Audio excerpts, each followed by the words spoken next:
As US President Donald Trump completes his first 100 days in office, the world is taking stock of his policies. Much of Africa was apprehensive of his engagement in the continent.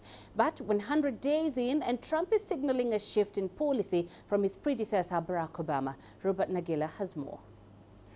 Now, despite insisting he was president of the United States and not the world, Donald Trump found himself drawn into the geopolitical scene, especially in Africa.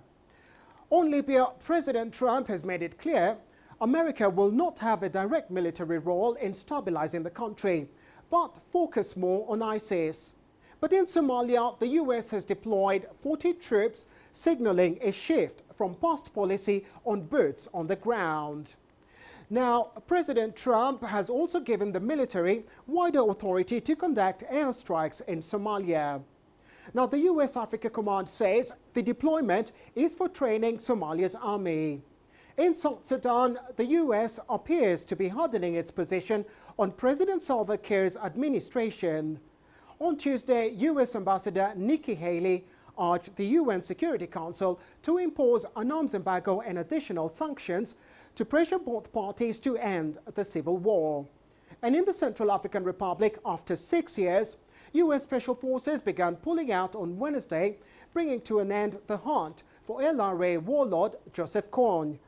But the biggest shock to the continent is a proposed 31% cut to US bilateral foreign aid accounts. The cuts will affect several development programs in Africa, and critics have warned the decision to cut aid will diminish US influence on the African continent. Back to you. Thank you, Robert. Let's get more insights and analysis on this from Brooks Spector. He is a former US diplomat to Africa and an international relations expert, and he joins us live from Johannesburg. Thank you for joining us. What, in your view, has been the signature policy position for Trump on Africa so far? Well, good to be with you. I think that the most important features of the Trump Africa policy have to be said to be there is no policy yet for Africa specifically. There is no Assistant Secretary of State for African Affairs, and there's been very little attention given to Africa in any of the speeches or remarks delivered by Donald Trump, his new Secretary of State, the National Security Advisor, or pretty much anybody else. And I think that if you wanted to find the core of what may become the Trump Africa policy, it rests on a couple of features. One is a continuing upgrade in efforts to to provide counterterrorism activities, and that will be seen in various places in various ways, but not, as one of your other correspondents indicated, there'll be very little in the way of boots on the ground, as they say. The second aspect to this will be a concentrated focus on trade issues rather than developmental issues. You're going to see some sort of a push for a better explanation or definition of the benefits to the United States of the African Growth and Opportunity Act, which is US law that gives thousands of Africa products tariff-free entry into the United States. You may see, although it isn't law yet, it hasn't been debated by Congress or even formally proposed by the Trump administration, you may see a scaling back of development assistance. That's an idea rather than a policy, but it's an idea that's not specifically directed at Africa, but rather speaks to the question of, as the president would have said, not spending money on things that don't directly benefit the American population.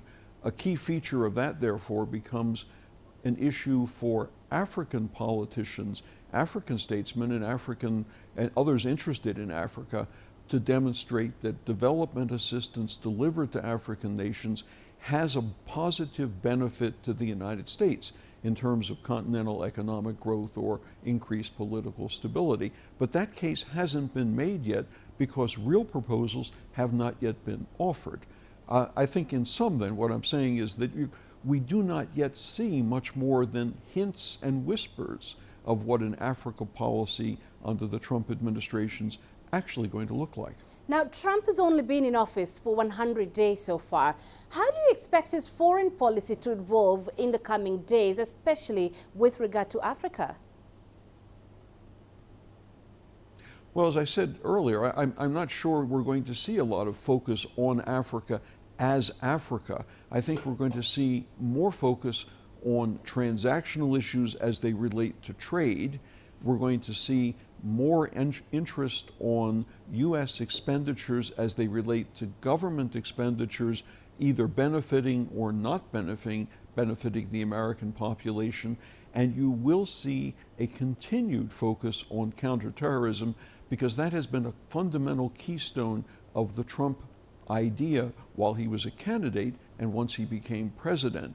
But I think it is important also to, when we speak about this 100 days idea, this is a notional concept. There's no constitutional or legal requirement that we measure everything in 100-day increments. It's an idea that evolved out of the presidency of Franklin Roosevelt during the Great Depression a long time ago, and it was in such a national crisis period that people were counting every day as if it was the most important day. And so that when the Roosevelt administration managed to get a fair number of measures passed through Congress to deal with the great economic crisis, this notion of the 100-day period began to take root.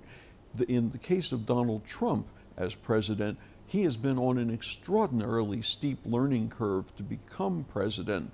As he said just the other day, he didn't realize how difficult, how complicated the job was going to be. I think he thought that it was a much simpler measure of deciding something and then seeing it take place, instead of having to deal with all 535 members of the House of Representatives and the Senate, dealing with an independent judiciary, dealing with a whole flock of allies, a number of antagonists, non-governmental actors all over the world. This whole nature of the political system in which he is now immersed in was, unfortunately for the United States and maybe for the world as a whole, was new to him, and it's a universe he's only now beginning to get a hold of.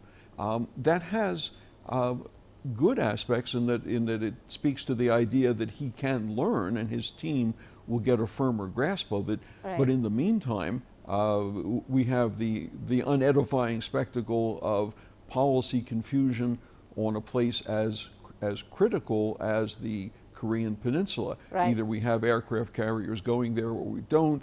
We're going to negotiate with Kim Jong-un or not, and so forth. So this whole process speaks to uncertainty. Strategists like to talk about strategic ambiguity. In other words, you don't let your antagonist know for certain what you would do. You keep them guessing a little bit. But there's a thin line between strategic ambiguity on the one hand and strategic incoherence on the other.